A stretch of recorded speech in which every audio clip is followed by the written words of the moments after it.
You're listening to Life Inspirations. Be the kind of person that people easily warm to. You know, it's amazing, and I've seen it over the years, how many people actually have a force shield around them, like Star Trek. They have a guard up all the time. And it seems like they don't really want anyone to get too close to them. Perhaps they don't want anyone to really see who they truly are. Just like the Phantom of the Opera, who was going to take off his mask to reveal who he really was. It's risky, and this sort of defensive stance can be grounded in things that have happened in a person's life in the past, their upbringing, hurts that they've had, rejections, all those sort of things. And so they are people who, firstly, don't let people in, and secondly, they're not warm, they're cold, they have this exterior that repels people at times. But then there's others that have another sort of mask, and it's not really them, but it's a mask of over-friendliness and smiles and gushiness. But often it's not really aimed at the welfare of another person. It's actually that they want to get something from the other person for their own needs. It's self-centered. But if you're a person who really does want to follow in the footsteps of Jesus Christ, then there really is a call to take the mask off, to take the guard down, and to reach out to other people for their benefit, not your own, and to deal with the stuff that's happened in your own life. In short, there is a calling to exude warmth and friendship, genuine love to other people. Become the kind of person that people easily warm to.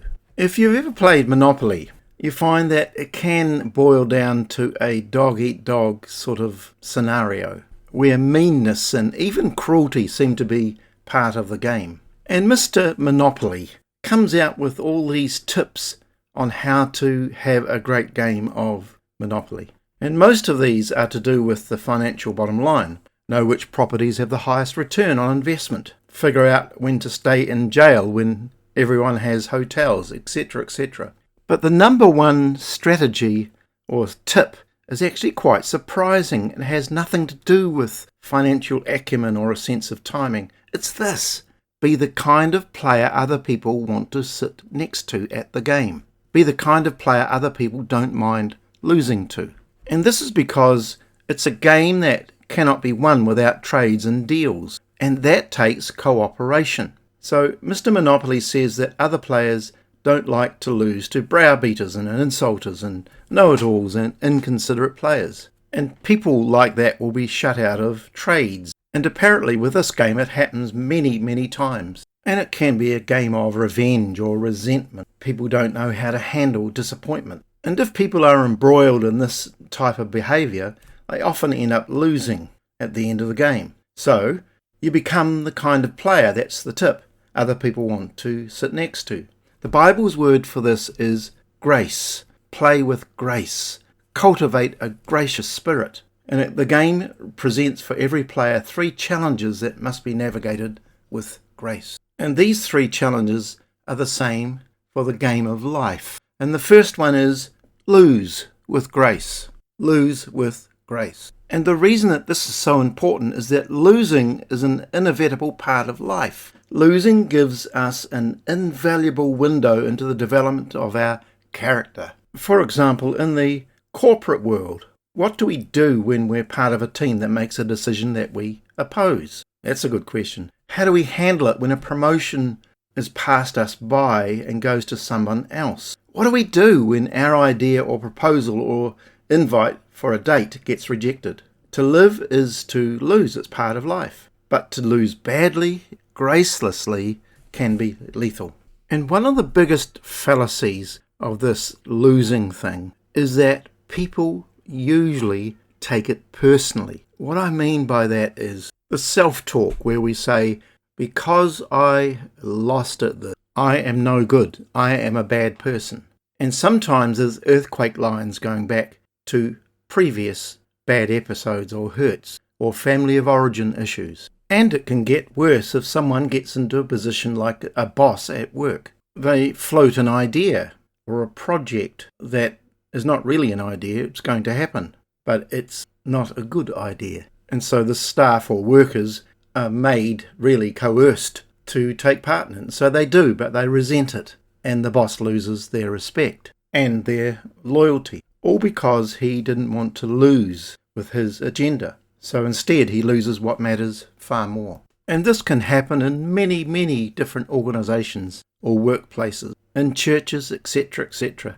And it can happen even in personal relationships. But in the long run, true esteem comes only from knowing we can actually handle reality, which means both wins and losses. We need to be a people who can lose gracefully. And this means having a confidence to not allow losing to define our identity. It means no excuses, no blaming, no self-pity, but no self-condemnation either.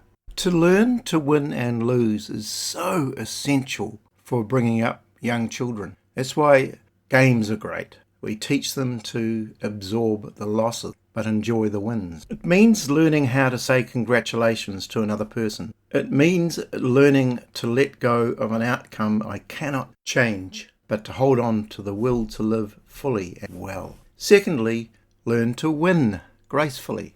And you could argue that winning gracefully is perhaps harder than losing gracefully. When we win, we're tempted by arrogance and power and insensitivity and gloating and wanting to relive our successes long after everyone else is bored by them. And interestingly, the thing that keeps winners in check is to always remember what it feels like to lose. And personally, I've got to remember that because, confession time, I love winning. It's great. But yes, it can be a pain to others, especially when I post pictures of fish that I've caught. And there is a fun side to this competitive world that we're in. My family set up a games group on social media where we could post the result of games like Wordle or Connections and other games.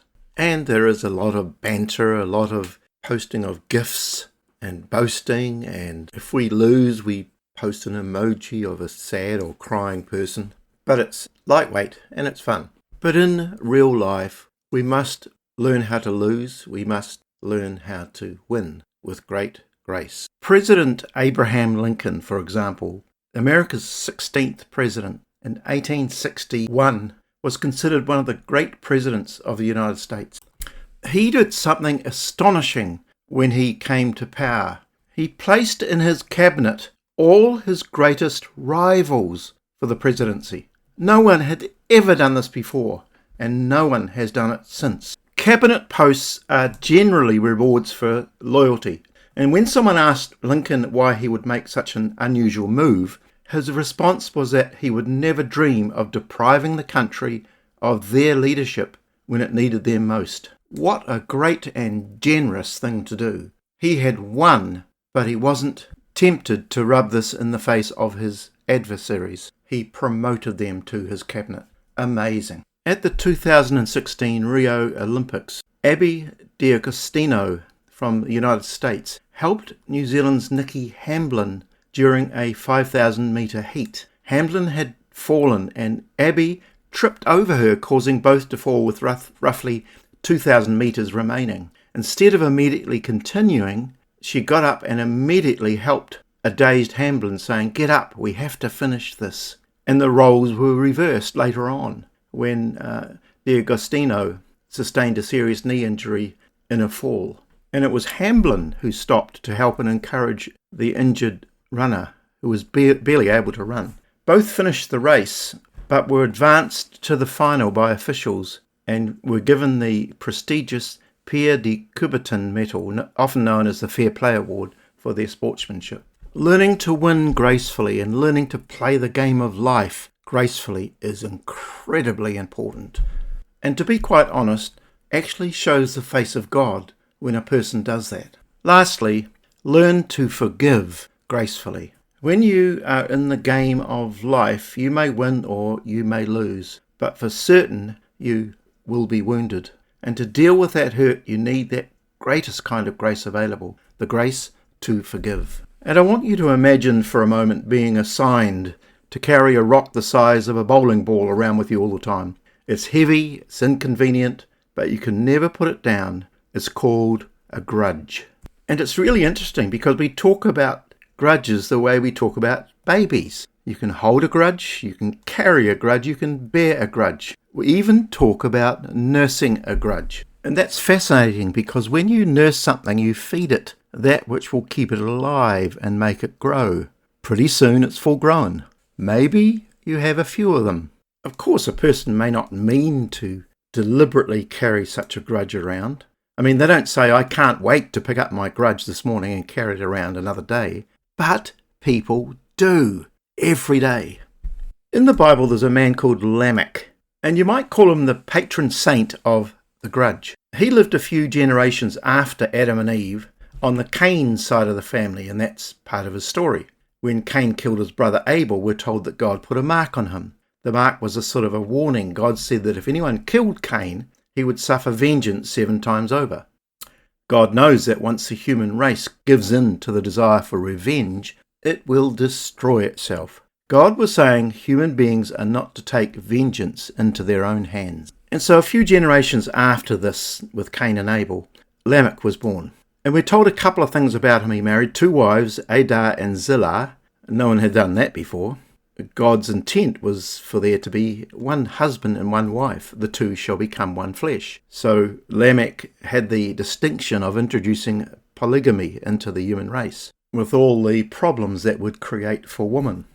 One day somebody hurt Lamech. We don't know the details. It could have been an accident. In any case, it festered in him. The more he thought about it, the madder he got.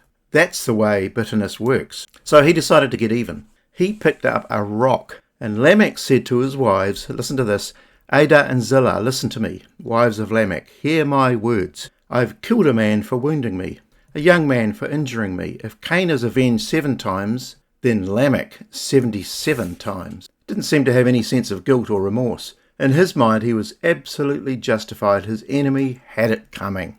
And that's the way bitterness works. This is the code of Lamech. You hurt me, I'll hurt you in return. Notice the maths. 77 times over. A bitter spirit is never satisfied. So once your mind is focused on payback, you'll never reach the point where you say, now I've inflicted enough pain on you, I'm peaceful and content. It doesn't happen. But really, there's a lot of ways to kill someone. You can do it with harsh words or with gossip or by just withdrawing. Keep doing that day after day, week after week, and over time you'll find that where you once had a heart of love towards a person, a spouse or a parent or sibling or friend or business partner, you now have a heart of stone. Not like Lamech, of course, not yet, but the forces of bitterness, resentment, judgment, and coldness are all at work destroying the capacity to love. You see, we're talking about being the kind of person that people warm to, but this sort of revenge thing, bitterness thing, goes in the opposite direction. And so we carry these rocks around. We know we're not supposed to do that. We're supposed to forgive other people. But forgiving feels as if we would be giving up something. And we can tell ourselves that we have a right to carry a grudge. There was a survey done that found that 75% of those surveyed believe they have been forgiven by God for past mistakes and wrongdoing. But only 52% say they have forgiven others. And even fewer, 43%, say they have actively sought forgiveness for harms they have done. But there really is another way. Like Lamech, the Apostle Peter had been hurt by someone, and the offence had occurred multiple times. He came to Jesus one day and asked, how many times do I have to forgive this man? 7 times? He thought 7 was extremely generous and expected Jesus to be quite impressed. Thus he was a little deflated when Jesus answered, I tell you, not 7 times, but 77 times. And it's really clear where Jesus got the number 77 from. He knew the Hebrew scriptures and chose that number very deliberately. He was reversing the code of Lamech. You can follow the way of Lamech and carry a grudge or harbour resentment, or you can follow me and offer forgiveness and seek reconciliation. But you can't do both. You must choose. Peter, put down the stone, For if you forgive others when they sin against you, your heavenly Father will also forgive you. But if you do not forgive others their sins, your Father will not forgive your sins. Really, there's only one safe place for grudges, and that place is at the foot of the cross. At the cross, I remember that I too stand in need of forgiveness. At the cross, I remember that for me to expect to receive ultimate forgiveness, purchased at the ultimate price from heaven, yet withhold it from someone who has hurt me, is the ultimate contradiction. The cross is where we see what grace looks like at the moment of ultimate loss. A rejected Messiah carrying your loss and mine with inextinguishable grace, eternal grace. Father, forgive them, for they do not know what they're doing. At the cross, we learn to lose with grace. And it's at the cross where we see what grace looks like when it wins. For the cross is the victory of grace over sin and death, where having disarmed the powers and authorities, Jesus made a public spectacle of them, triumphing over them by the cross. And his victory became good news for Peter, who denied him at the cross. And for a Roman centurion who helped hang him there at the cross, we learn to win with grace. And so the cross is the place where forgiven sinners receive the grace to forgive others. Christ brought us together through his death on the cross. The cross got us to embrace, and that was the end of hostility. And so it's there that we see what grace looks like. And this is how to be the kind of person that people want to be with and warm to. God bless you.